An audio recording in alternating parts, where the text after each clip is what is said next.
Yes. Ready to start? Yeah. Okay. أعوذ بالله من الشيطان الرجيم بسم الله الرحمن الرحيم اللهم صل وسلم وبارك على سيدنا ومولانا محمد وعلى آله وصحبه وسلم سبحانك اللهم لا علم لنا إلا ما علمتنا إنك أنت العليم الحكيم وعنده مفاتح الغيب لا يعلمها إلا هو ويعلم ما في البر والبحر وما تسقط إلا يعلمها ولا حبة في ظلمات الأرض ولا رطب ولا يابس إلا في كتاب مبين. Today we are going to talk about the battle of Bani Mustalaq, and the ulama of Sirah are in differences of opinions whether this took place in the 5th year or the 6th year. So in the chronological order that we're following, I'm assuming that it took place in the 6th year, which is why we're talking about it today. And this was a battle that took place in the month of Sha'ban. And while the battle itself is not very significant, we'll talk about it, this is the episode in which we have the famous story of the ifk, or the story regarding the rumors around Sayyidah Aisha, radiallahu anha wa alayha salam, which is very important for us to talk about. So this is why it's a significant moment in the seerah. So we'll begin by talking about the battle, and then inshallah we will talk about the fitna, or the issue with Sayyidah Aisha radiallahu anha. The Prophet sallallahu alaihi wasallam, as we have discussed the last couple times, he was now taking a more offensive position. Offensive, but under the banner of defensive military position. So all of these battles, all of these skirmishes are all done from the point of view of responding to the threat against the state of Medina. And sometimes you have to go out. So the Prophet ﷺ, after the Battle of the Ditch, the famous hadith, he said, next year we're going to go out, we're going to bring the battle to them. So this was one of those cases in which there was a tribe called Al-Mustalaq, who was, the head of this tribe was Al-Harith bin Abi Dirar. And the Prophet ﷺ knew from his intelligence that this person wanted to attack Medina, or was set on attacking the state of Medina. And what's interesting is that this tribe is a Meccan affiliated tribe. So this is a tribe that has affiliation with the people in Mecca, the Quraysh. So to confirm the Prophet ﷺ's information, he sent out a Sahabi named Buraidah to gather the intelligence that this was in fact the case. And the Prophet ﷺ verified the information. And this is one of the things of the Sunnah, is that we always find the Prophet ﷺ verifying the information, which is very, very significant when we talk about this fitna with Sayyidah Aisha, by the way. That's another important thing. And this all falls under that very important verse in Surah Al-Hujurat, Ya ayyuha alladhina amanu, in ja'akum fasiqun binaba'in fatabayyan. Oh, you believe if somebody crooked or a fasiq, a corrupt person comes to you with information, verify. Tabayyanu, make it clear. And in one of the recitations, fatathabatu, verify it. Actually, that's one of the recitations of that verse. So this is an obligation that we have, is to verify before we consume information and pass it on. Anyway, the Prophet ﷺ went out with some of his companions on the 2nd day of Sha'ban. We're going to say on the 6th year of the Hijrah to follow our chronology, but keep in mind that some said the 5th year. Al-Harith also had his own spies. So everyone was gathering intelligence, and he was able to track the movement of the Prophet ﷺ. But when Al-Harith received information that the Prophet ﷺ himself was on the move with the companions, he was scared. So his people scattered away. And remember, we talked about how this was one of the special traits of the Prophet ﷺ, that he was given victory in this way. And I was thinking about this because this hadith, it comes up when we talk about the battles. The Prophet ﷺ saying that one of the special traits, the khasa'is that I was given, is that I have been given victory through fear, is actually a sign of mercy. Because it means that most of these skirmishes were bloodless. No one died. People got scared, so they scattered. He's on the move, so they scattered. So be careful when we read these things and we quote these things. We need to pack them together. I'll interrupt to just say, Asim Saab, can I please see you? You always run afterwards. Can I just see you after my prayer for? I edit this out, but just for 2 minutes. Assalamu alaikum, by the way. So, because they scattered, the Prophet ﷺ, when he arrived at Mustalaq, there was no fight, so they automatically won, and there was a lot of spoils for the Muslim community. Unfortunately, one Sahabi died due to friendly fire, which is an unfortunate thing that happens in the time of battle, and there was actually no actual fighting in this excursion. One of the people that was captured was Juwayriya, who was the daughter of Al-Harith.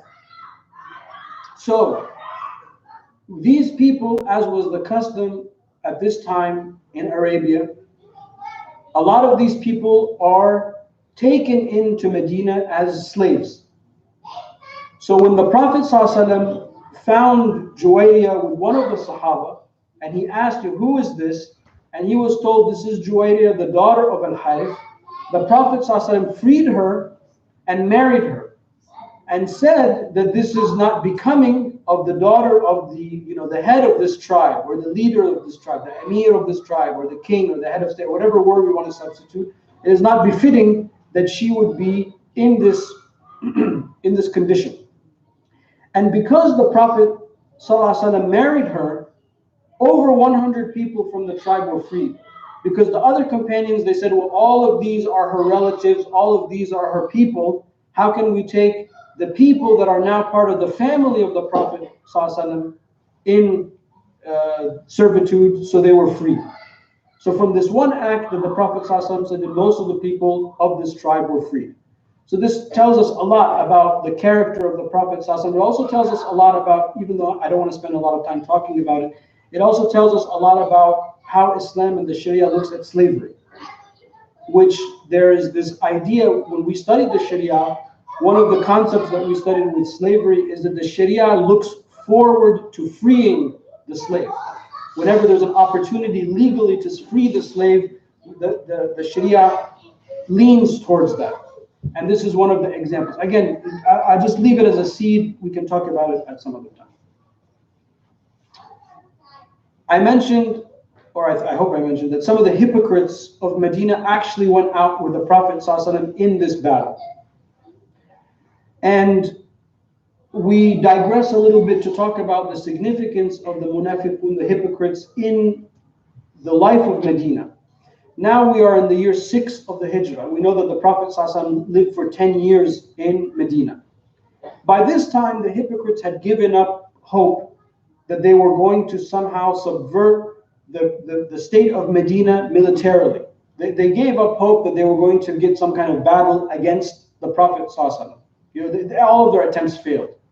So they tried something else around this time, which is they tried to sow discord between the Muslim community. And this is why we consider them a fifth column. When we study the Sirah of the Prophet ﷺ, they're like a fifth column in the state of Medina, always whispering, always whispering. For example, Abdullah ibn Ubay ibn Salul, who was the leader of the hypocrites, every time the Prophet ﷺ would stand to give the khutbah on Friday, before the Prophet ﷺ would stand, he would stand up in the mosque and say, everyone, you must listen to the Prophet ﷺ. He's trying to gain some sort of fame, or he knows that he's not going to be able to give the khutbah or speak like the Prophet ﷺ, but he's going to introduce him.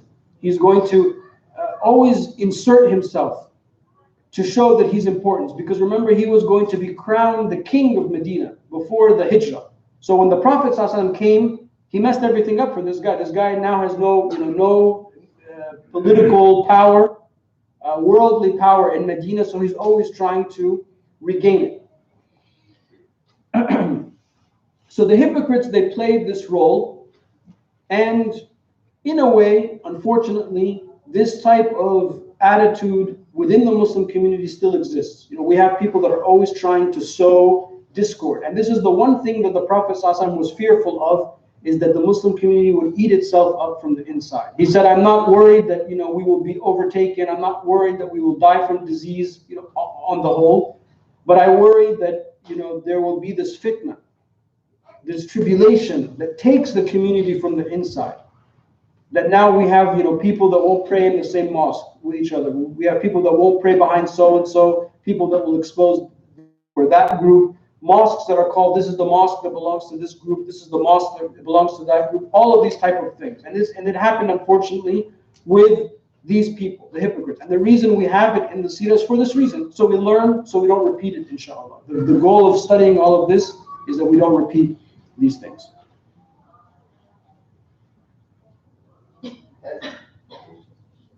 At the same time, around the same time, there is another incident that happens in which the Prophet ﷺ also marries Our Lady Zainab bint Jahsh.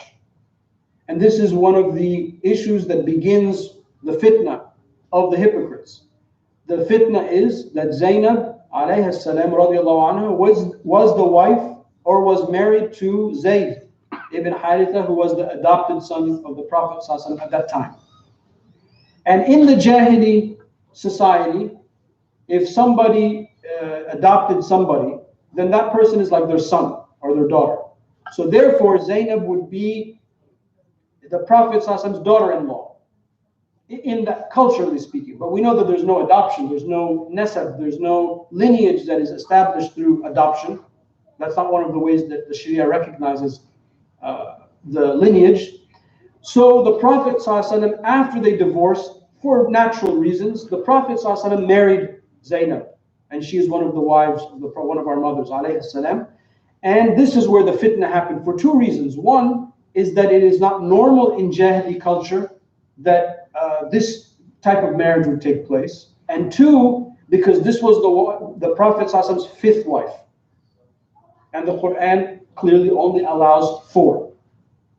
And this is one of the khasa'is, one of the special traits of the Prophet ﷺ, is that he was allowed to marry more than 4 women. And when people quote that, when men quote that, because for some reason men always remember these things, but they forget everything else. Also remember that the Prophet ﷺ, from his khasa'is, is that he used to stand every night and pray tahajjud. That was something that he had to do, whereas for us, it's a sunnah that we always aspire to, but maybe never quite make it. But the Prophet ﷺ had to do that every night, right? So when a man, and I know I'm a man, obviously, but I'm just reminding that these things have to be put in balance. Okay, so yes, this was one of the Prophet ﷺ's special traits, but he's marrying, a 5th woman in the 6th year of the Hijrah. So do the math. When he received the Risala at the age of 40, how old the Prophet ﷺ is now, and how many wives later, he's an older person, all of these things, etc. Anyway, the point is that for nefarious reasons, the hypocrites start sowing this discord by saying these, awful statements about why the Prophet ﷺ made Zayd divorce because he wanted to marry, things that we don't really want to repeat because it is not becoming for us to repeat them, but we have these things recorded in our books, so that we do not make the same mistakes by repeating them. So this fitna, this is one way that the hypocrites start to operate. As I mentioned, the hypocrites then went out with in the excursion of Bani Mustalaq. So because it was an easy victory and there was some distance of travel, there's not much to do. So the Sahaba, they have a fire, a bivouac fire, they're called, and they are around the fire and at camp, and then there's some argument over water. And then the hypocrites that are there, they pick up on the argument and they start egging the different groups against each other along the lines of the Aus and the Khazraj. So trying to remind them of their old tribal relations. And they start fighting. Because it wasn't so long ago, maybe some of these people maybe have just become Muslim, months or a year. It's not long ago that they remember, yeah, that's right, you guys used to do this. And they start fighting with each other, and then the Prophet ﷺ, of course, was very upset. How can you fight? And call to the ways of Jahiliyyah, and I'm with you. This is how the Prophet ﷺ would diffuse the problem. And it was at this instance that the hypocrites, they told the Muslims that when we go back to Medina, the better of us will kick out the worst of us, which is the verse that's enshrined in Surah Al-Munafiqun, لَيَخْرُجَنَّ الْأَعَزَّ مِنْهُ الْأَذَلَّ, that the better of us will kick out the worst of us or the lower of us, meaning that they were trying to insinuate that they would kick out from Medina the Prophet sallallahu alaihi wasallam. Which these are statements of disbelief. These are statements of kufr. If somebody says that. But this is where some of those verses in Surah Al-Munafiqun comes from. So when Sayyidina Umar saw this, he told the Prophet sallallahu alaihi wasallam, let me know who these munafiqun are. Let me know their names, and we will take care of them. We will kill them. And this is when the Prophet ﷺ said his famous statement. He says, we can't do that because in the future they will say that Muhammad ﷺ has killed his own companions.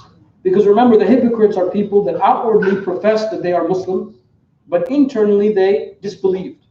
So on the face of it, they're Muslims. They went out on this military excursion.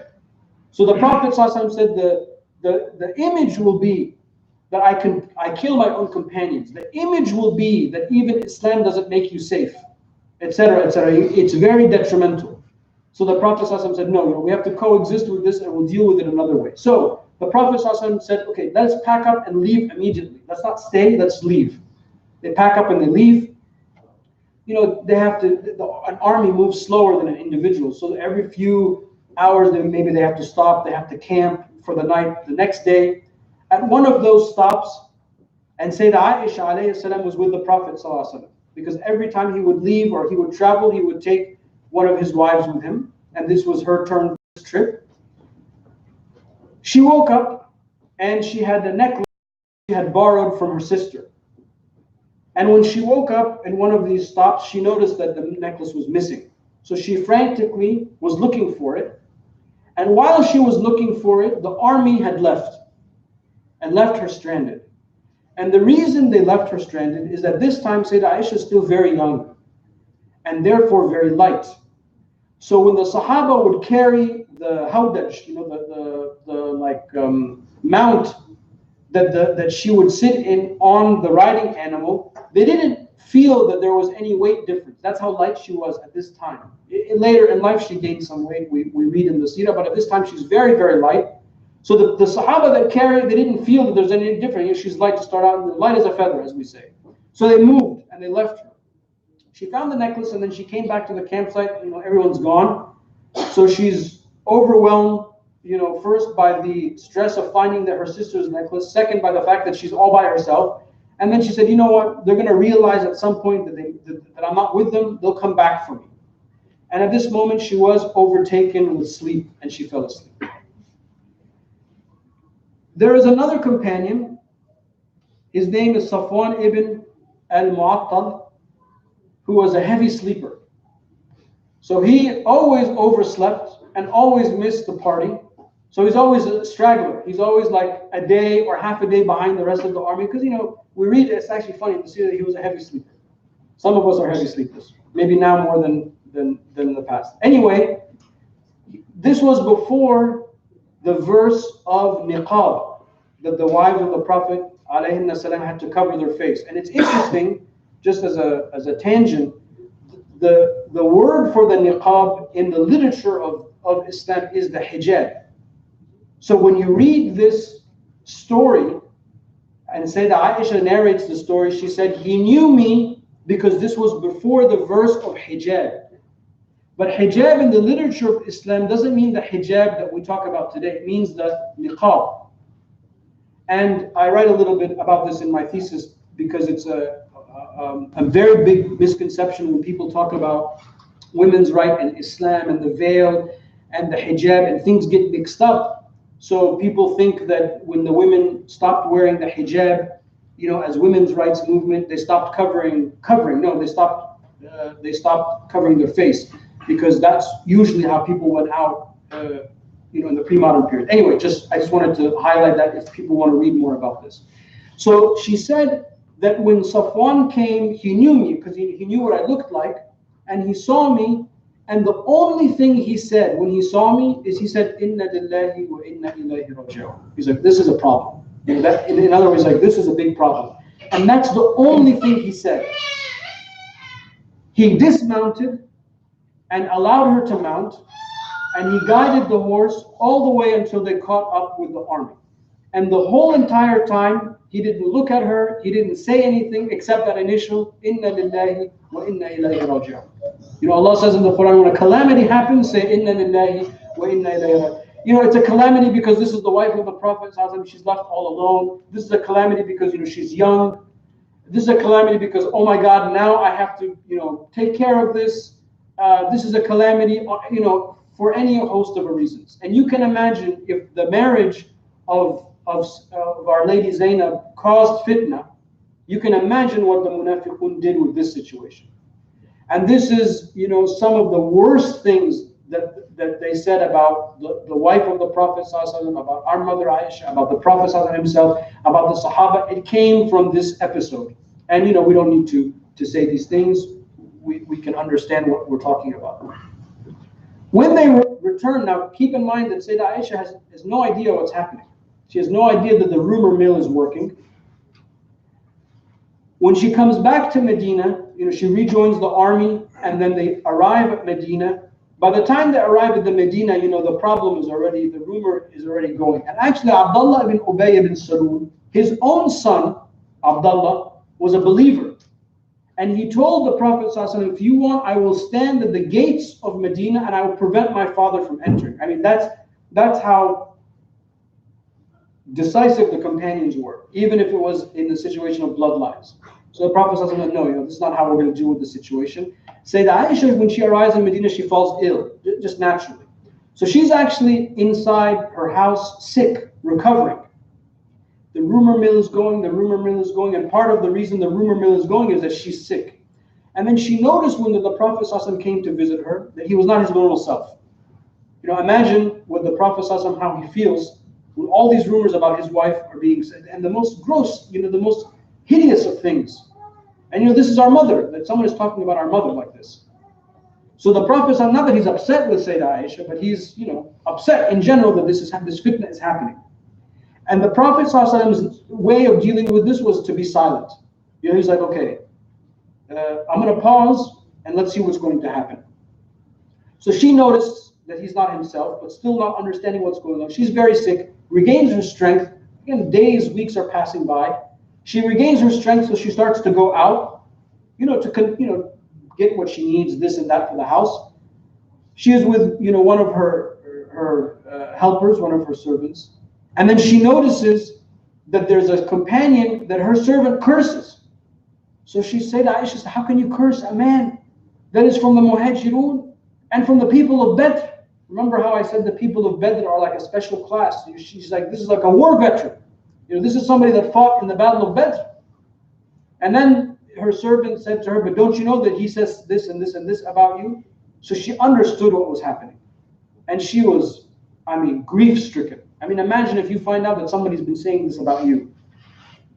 So she goes back to her room and she's crying and, you know, very intense. And she says, I know that Allah subhanahu wa ta'ala will vindicate. You know, I know that this will be, you know, I will be cleared of this.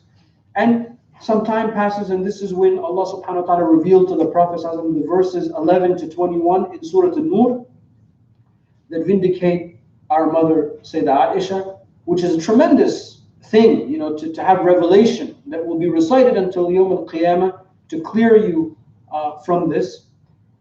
What is the lesson for us? The lesson for us is to understand how rumors work. That rumors spread and spread and spread, but ultimately they're weak because they're not based on fact, or there is some fact coupled with much fiction. But it doesn't really have weight, and over time it dissipates. But at the time that the rumor happens, you feel like it's an avalanche. An avalanche, you feel like it's going to be the end of the world. And usually when you feel like that, that should be an alarm for you to pause and be like, this sounds like a rumor. Because they usually sound like this huge, you know, issue, it's the end of the world, oh my God, I can't believe it, scandal, expose, all of these things. And then now, if I mentioned to you rumors that we had last year or when we were growing up, you probably wouldn't have even heard of them. Like, what? People said that? What? Because they have no weight. What has weight is fact. What has weight is truth. Allah says it in the Quran, جَاءَ الْحَقُّ وَزَهَقَ الْبَاطِلِ إِنَّ الْبَاطِلَ كَانَ زَهُوقًا. Truth comes and stays. Falsehood goes, because the nature of falsehood is that it goes. But people that are weak-minded and don't know this, they hold on to the rumor and they pass it on. And then it grows with each passing. Right? So the lesson for us is we are not to be people that every time we hear something, we pass it on. The Prophet ﷺ, he said, كَفَى بِالْمَرْءِ كَذِبًا أَنْ يُحَدِّثَ بِكُلِّ مَا سَمِعَ. It is enough to be called a liar that you repeat everything that you hear. If you repeat everything that you hear, or in our language, if you like every post that you see, or forward, or comment, or share every post or picture that you see, then you are a liar. That's what the Prophet ﷺ is saying. And look, we're all guilty of this. We're all guilty. Oh, you know, my friend posted this. I have to like. I don't have the time to read. Oh my God, look how long it is. Forget it. Like, you know, next time. So we do that all the time. But there's a danger in that. There's not a danger in supporting our friends, but the danger is we end up supporting things that we have no idea what they are, or what they stand for, or what's inside it. And then 2-3 days later, somebody's going to see that you did some action online. And I'm using this as an example, but you know, our normal social discourse is enough of an example. But someone will see that you did something online and think that you approved of this or approved of that. And then they'll put in their mind, they'll put you in this camp. And if you're in this camp, that means you're not in this camp because you must be against that camp. So all these battle lines are drawn. People are set into their sides, and this is where the conflict comes. For us, one of the big rumors that we have all the time is the Sunni Shia thing. Every Sunni has somebody in their family that told you that the Shias worship the devil. And every Shia have a Shia in their family that told them that the Sunnis worship the devil. Things like that. I have been told that the Shia, they don't have the same Quran that we have, you know, and I'm sure the Shia, they probably, they are told that we, you know, curse the family of the Prophet every day. And all this nonsense, all rumors, it's all lies. But if you take the opportunity to verify and to look and to make weight of that statement, is it true or is it false, you'd be surprised with what you would find. You'll find that most of the things I was told or I heard are wrong. And that's why in our circles of learning, whenever somebody would come to the Sheikh and say, you know, Maulana, I heard, and you're like, that's the first mistake. The first mistake is you begin by I heard. You know, you have to begin the question with, I read in this book, in this chapter, this, can you help me understand? But I heard, that's a bad sign. And this hadith about hearing and repeating and being a liar, Imam Muslim, he begins Sahih Muslim in his introduction with this hadith, to demonstrate that this is the level of verification that we must have as we pass on our religion. But look, it's a good lesson to have in life in general, is that when we hear something, you know, don't be the person that just, oh, you know what he said, you know what she said, don't be that kind of person. You know, you need to pause and reflect and verify. So this is one of the big lessons. I mean, we can go on and on, but this is not the Friday sermon. After this episode, the next major thing in the Sirah is the Treaty of Al-Hudaybiyah, which we'll talk about next time, but there are a few military excursions that I wanted to go over that take place. I mean, they're really minor. I was even not going to mention them, but just to be thorough. So one of them takes place with Abdul Rahman ibn Auf. He goes to Bani Kilab, which is near Dawma al-Jandal, which we spoke about before. This took place also in the month of Sha'ban in the 6th year of the Hijrah. The Prophet ﷺ, in this episode, he put a turban on Abdul Rahman ibn Auf, which he's done before. And he said, if they listen to you, marry the daughter of their king. And this is what happened. So this is how the Prophet ﷺ, and at this time it was normal how they would make alliances. There was also the excursion of Imam Ali to one of the tribes of Fadak. This took place in Sha'ban, also of year 6. All of this were year 6. There is the military excursion of Sayyidina Abu Bakr radiallahu anhu to Wadi al-Qura in Ramadan. This tribe wanted to kill the Prophet ﷺ, and amongst them there was a woman and her son were captured. And this woman, Qarafa, she was one of the people that was very much opposed and even hated the Prophet sallallahu alaihi wasallam, and she hired people to kill him before. And because of the success of this excursion, it served as an opportunity for prisoner exchange. So through this, the Prophet ﷺ and the people of Medina were able to retrieve people from Medina that had been captured. And then the last military excursion to talk about was Qarz ibn Jabir al-Fihri. This took place in Shawwal, and this tribe had become Muslim and had come to Medina, had become Muslim, went back, and then the Prophet ﷺ sent them an emissary, and when like an ambassador, and when the ambassador came, they killed him. So in the Sirah you will read that these people apostated, but that's not why they were attacked. They were attacked because they killed an ambassador, which is a declaration of war then and somewhat today. And again, anytime we read in the Sirah about an apostate, somebody who had become Muslim and left Islam, and there was retribution taken against them, it was because that leaving of Islam had something to do with some act of violence or treachery or treason or political crime, not because they left Islam. Because there are those people who came into Islam, memorized the Quran, prayed with the Muslims, and left, and the Prophet ﷺ left them alone. So it's important we read the Sirah, we understand that there's always that coupling. They weren't attacked because they left Islam, they were attacked because they killed the ambassador, etc. So we will leave the discussion there today. Next time we'll talk about Hudaybiyah, inshallah. Wallahu ta'ala a'la wa a'lam. Any questions or comments about anything? Is there a reason why he married the Zainab?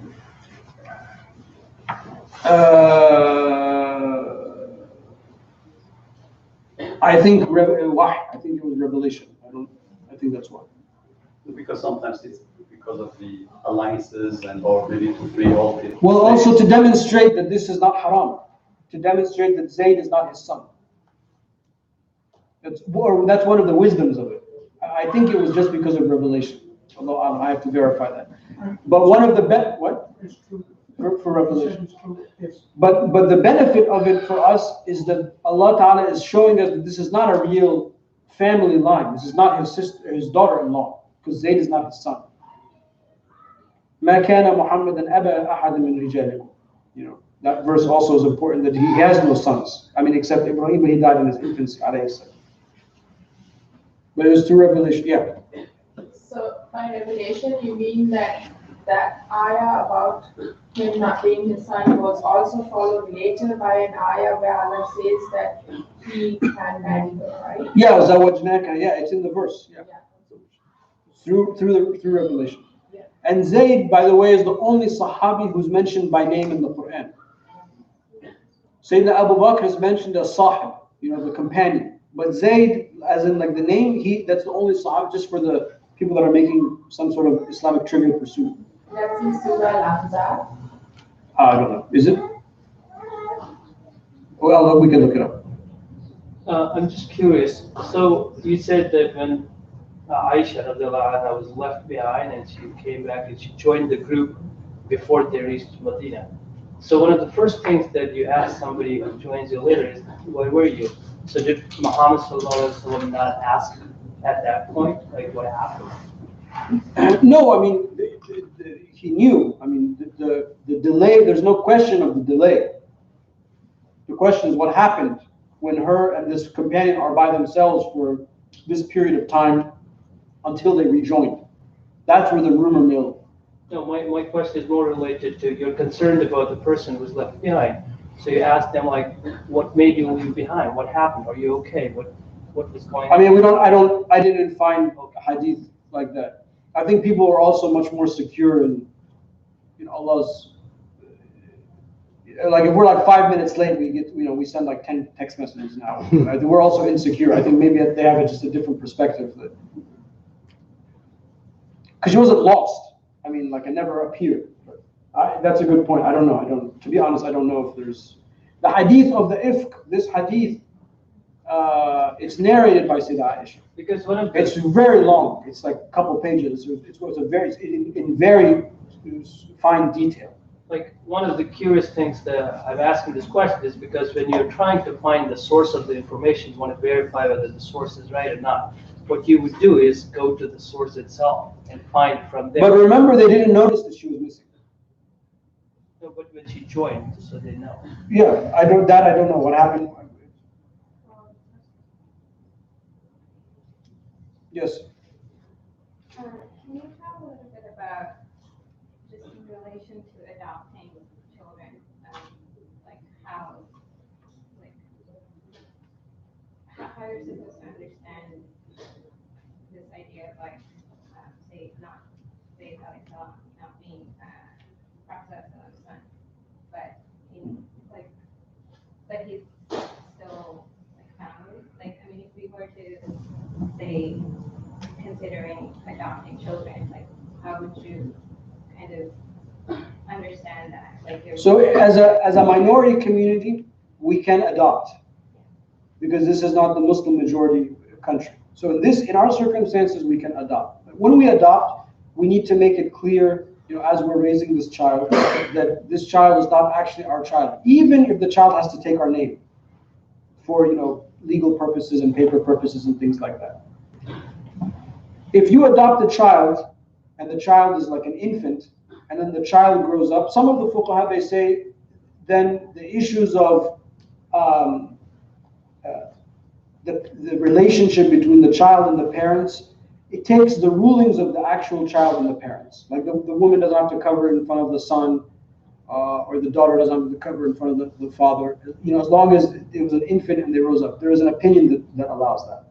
And what's important again is we just let them know that growing up that they are not the actual child. To respect lineage. And if we are able to establish the actual lineage of the child and the actual name, that's even better. Because lineage is one of the meta principles of Islam. And unfortunately, this is a principle that the modern world could care less about. And we will continue to remind people of its importance until our last breath. Because everything is based on lineage in our philosophical understanding. Not just the family unit, but society itself. Why would the army, why would the armed forces risk their lives to protect their people if they are not their people? Lineage is an essential part of that. I was reading, I just came back from this long trip. I was looking at this documentary about the Civil War, which I highly recommend, by the way, the Ken Burns documentary. I mean, the reason that other than the obvious issues of the Civil War, but the reason that the North and the South were so committed to what they were doing, especially the South, is that they saw this as their home.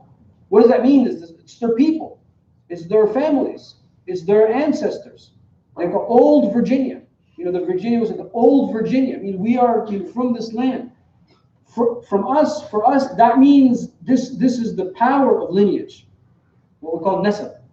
That's what it establishes. But if it doesn't matter who you're related to and whom I'm related to, and sperm bank and milk bank and this and adopt this and all of that gets mixed up, eventually all of that vanishes. So many of our Sharia rulings are based on lineage, inheritance, marriage, responsibilities, rights and responsibilities. All of these things are based on that. So for us, it's important. So people might listen to, this is comical. These people are so backward. And fine, we're backward. Alhamdulillah, we're backward. But but at least we're moving in the right direction. So just keep those things in mind. You can adopt, try to keep the name. If you can't keep the name, that's fine. Because all of this is meritorious, that we kafaratul yatim, right? To take care of the orphan. This is a lofty thing in Islam. So in this setup, we need to do it a different way. The Sharia allows it because we're a minority community. But just keep those things in mind because it's very important. Yes. So just add on that, what is the ruling for adopted child or their adopted parents in Islam? There's no such thing?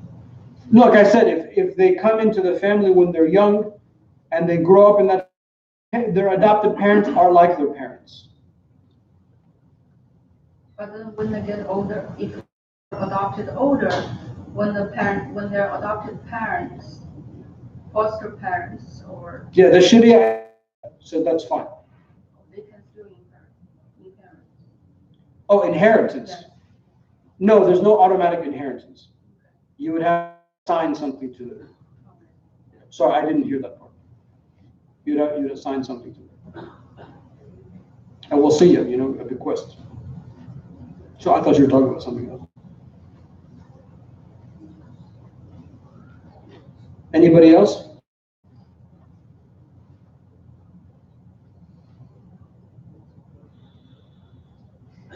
What was the tafsir that you enjoyed so much?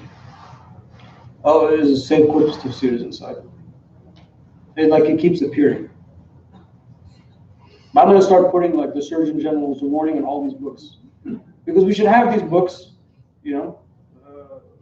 I have all sorts of books in my library. There's nothing wrong with them, but I don't want to make it a point. They're valid. I want to make it a point. Yeah. To do with the incident about Aisha radiallahu anha and how she was left behind and the humans, could you talk a little bit about how her father, Abu Bakr radiallahu anhu, handled that situation? There are some stories that how he didn't want to support somebody that he had always been supporting. Is there truth in that? I mean, she said Aisha went to her mother in the midst of all of this to be comforted, and she said Aisha was very strong-willed all her life.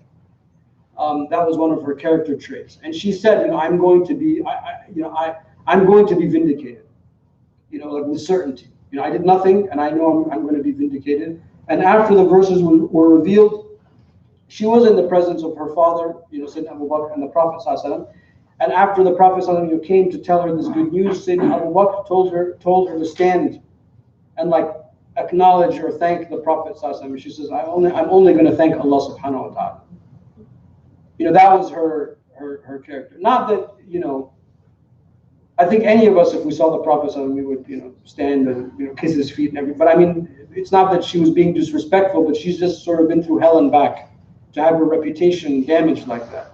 So that was her famous, I'm only going to thank Allah subhanahu wa ta'ala. Meaning that she's not that she's upset with the Prophet ﷺ, but she's just acknowledging the certainty that she had. I mean, I did nothing wrong in the first place. So that's one of the exchanges with Sayyidina Abu Bakr. And there were some Sahaba, by the way, maybe I forgot to mention, there were some Sahaba who, well, obviously, that also passed on this rumor. And they were punished for that. Like Hassan ibn Thabit, for example, and others. So, the Sahaba, for us, they are the Sahaba, but they're also fallible. They're humans, and they make mistakes. And this was one of the instances in when some of the companions made mistakes. And the ones that spread this, awful rumor were also punished. Like what kind of punish did you got? I think some of them were whipped, which is like the standard, Sharia punishment. Yeah. So there is whip for lying or Well, it's not lying. It's spreading al-fahisha. It's lying about someone's sexual, virtue, which is serious. I mean, now I know no one cares about that. It's like the lineage. No one cares about that stuff. But that's actually a big crime.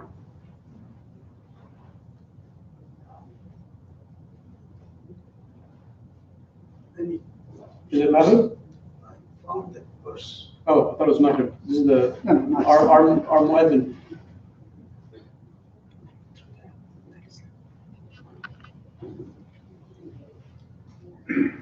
Yeah, Surah Al-Ahzab, about Zainab, verse 37. Could you translate it?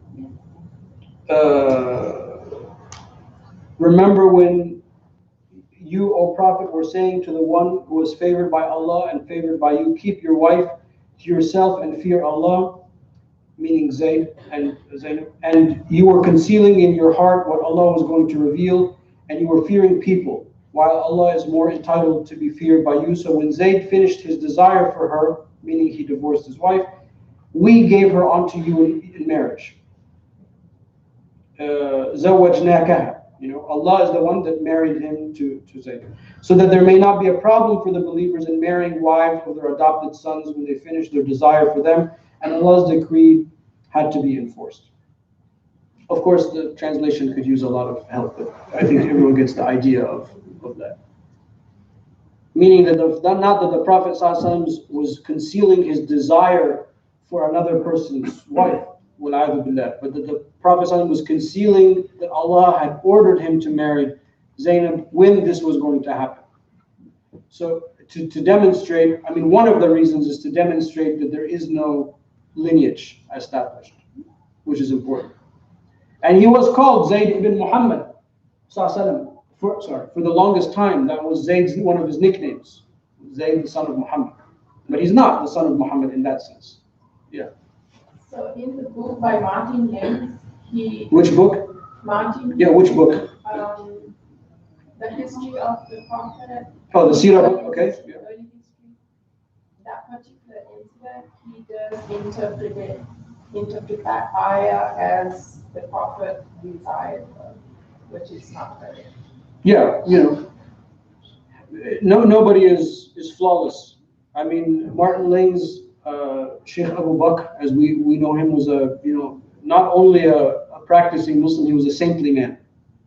And I know people, I mean, I unfortunately never met him, but I know dozens and dozens of people who've met him, and my teachers have met him. And I remember when he passed away, they prayed for him, janazah, in Egypt, because he used to frequent Egypt. So I have no doubt of his character and his saintliness, but I didn't read. But if he said that, that's a mistake, because that's not becoming of the character of the Prophet ﷺ. So when we deal with the Prophet, peace be upon him, we have to understand theologically, what do we believe about him? What is possible and what is impossible for the Prophet ﷺ. And then therefore, from that understanding, everything else is interpreted, not the other way around. It is impossible that the Prophet ﷺ would commit a sin. It's impossible that the Prophet ﷺ has some sort of physical deficiency or moral deficiency. The Prophet ﷺ is greater than anything in the created universe. Even the throne of Allah subhanahu wa ta'ala, the Kaaba, the city of Mecca, the pen, the tablet, anything that is created, the Prophet ﷺ is better than that. So when you have that understanding, then when you come to things like that, you won't make those mistakes. So you won't say, Abasa wa tawalla and ja'ahu al-a'ma. Oh, the Prophet ﷺ was distracted with the big wig, so he turned and frowned in the face of the blind person. Does that make sense? With everything we just said about the Prophet ﷺ? We call him Nurullah, the light of Allah subhanahu wa ta'ala. Would he frown because he was busy with the big wig? No. So that tafsir doesn't make sense. And there are mufassirun that say that, not that I'm better than the mufassirun, I just know this because we studied it. Abasa wa tawalla and ja'ahu al-a'ma. The big wig frowned because the blind person came to the Prophet. Okay, that makes sense. Right? That tafsir makes sense. And you find these corrections throughout our literature. And there are ulama that their expertise are these corrections. They're called muhaqqiqun. They go into an issue that people just we just cut and paste. A lot of the ulama just cut and paste. And the muhaqqiq will no. That doesn't make any. They'll be obsessed with these issues, and they'll go back and they'll write a little book about this, write a little book about that.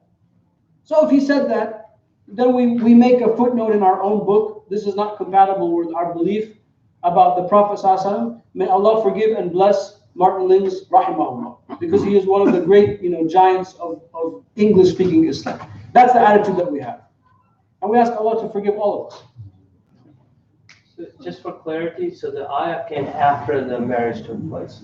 No, I mean it came before or after? Before. No, I mean, it's before the divorce or after the divorce? Before. The Prophet ﷺ knew that this was going to happen. And the divorce was natural. That's what I was trying to say, is that the marriage was just not compatible. Not that the Prophet ﷺ ordered him to divorce because this verse came to him. And this is what a lot of Jewish sources say, for example, about David, right? About the story. David, he sent one of his guys to the front lines to get killed so he can marry his wife. Obviously we don't say that, because for us David is a prophet. Now David in the Jewish tradition is not a prophet. Sulaiman is. But for us, Dawood alayhi salam, not only is he a prophet, he is a Rasul, because he has the Psalms, the Zabur. He has a book, right? So the same thing, by the way, we believe about Sayyidina Muhammad, we believe for all of the prophets. So we don't accept any of those stories that the Prophet got drunk and he did this and I mean stuff like that. They can't. It's impossible in our theological paradigm for the Anbiya for them to do that. But can you find some material to, because I read in the Bible also said that. Yeah, I'm talking about the Bible. I'm saying so we don't accept those stories of those Anbiya. But then, I mean, can you find some evidence either to the Jewish book or from our book that saying such things that David as a prophet, it is not possible for him to have those. Yeah, we can talk about that. Yeah, that's when we study theology. That's one of the things that we study in Aqidah, Ilm al-Kalam. This guy can tell you about it. He studied with me Ilm al-Kalam. He can tell you about what we learned. That these things we have to understand for Allah what is possible and impossible. Is it possible that God can be cut in half and there's two gods? Is it possible that there's the good God and the bad God, the God of the East and the God of the West? No. Why? Because Allah, when we say that, theologically, it means that there is only one absolute, indivisible, you can't have more than that, all-powerful. So how can two things be all-powerful? So from the logical framework of or the Sunni theology, that's impossible. What is necessary for Allah subhanahu wa ta'ala? It is necessary that Allah be beyond creation. Laysa kamithlihi shay. Nothing is like Allah subhanahu wa ta'ala. It is necessary that be part of our belief of Allah subhanahu wa ta'ala. And we ask those questions, the same thing for Sayyidina Muhammad and all of the Anbiya. So when we understand that, I mean, what got us to talk about this are these fitna things. When we understand that about the Prophet then we will be able to interpret all of these things that happen to us. Because we will always refer back to the rule. What does the rule say? The Prophet is infallible. The Prophet is the greatest of the created beings. The Prophet is this, the Prophet is that. Therefore, there's no way this tafsir can be right. What's your proof? Is that it's impossible. That's my proof. Yes. Just one last thing. In Surah Al-Kahf, where Allah says, do not say that you will do such and such a thing without saying, Inshallah. Was that addressed to us in general or was that addressed to the Prophet? I mean, it's all addressed to the Prophet, of course, but the Prophet is not going to forget. Like, oops, I forgot to say inshallah. No, I mean, but it's for us as a moral reminder that anything and everything that we do will only be done by the will, Mashiach of Allah subhanahu wa ta'ala. And some people in their culture, they're not used to saying that, inshallah. But that's some Muslim cultures, I mean. And that's people sometimes they have to sort of overcome that. And then some people they go overboard. Inshallah, mashallah, inshallah, mashallah. They always say inshallah, mashallah, inshallah. So we want to be in the middle. Where of course we know inshallah. You don't always have to belt it out. But it's for us, of course. Yes, something?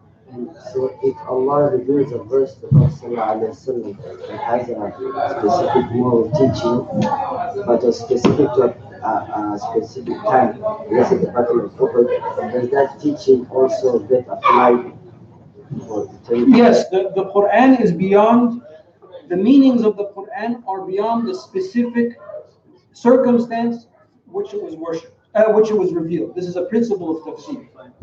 It goes beyond that.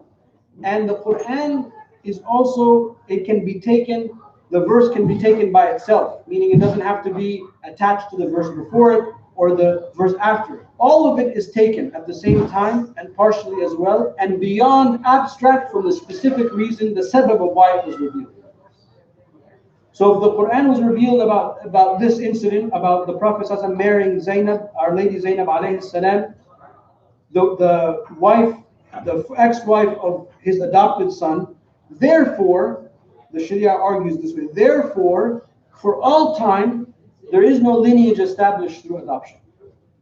Meaning it's not just specific. Unless there is something in the revelation or in the verse that makes it specific, or there's a hadith that makes it specific, for example. But generally, no, it's abstract. Very, very important. Al-Quran yu'khadh kulluhu likullihi, as we say. All of it is taken from all of it. It is one block for us. Alhamdulillah, we're really blessed to have the Quran. I mean, we're really, really blessed to have this. It's amazing. Absolutely amazing. I was looking at a French novel that was translated these last few days. Oh my God. It took me, I got lost. Which translation, and this one is, this edition was improved, and this, just this, and this is a book that was written in, the last century. I can't even find who translated the book and which translation should you read, right? And the original French is still in existence. This is something that's like now. And then you look at the Quran, you don't have that problem. You don't have to go to the books. Which version, should I get? Which print of the Quran do you recommend? We don't have, in the English translation, we have that problem. But the Quran is, alhamdulillah, is the Quran. And it will remain like that until the end of time. Alhamdulillah. Is there anything afterwards we can talk? After I speak to Asim Saab, if he's still here. He's here? Oh, you're still here, so he's still here. Oh, yeah.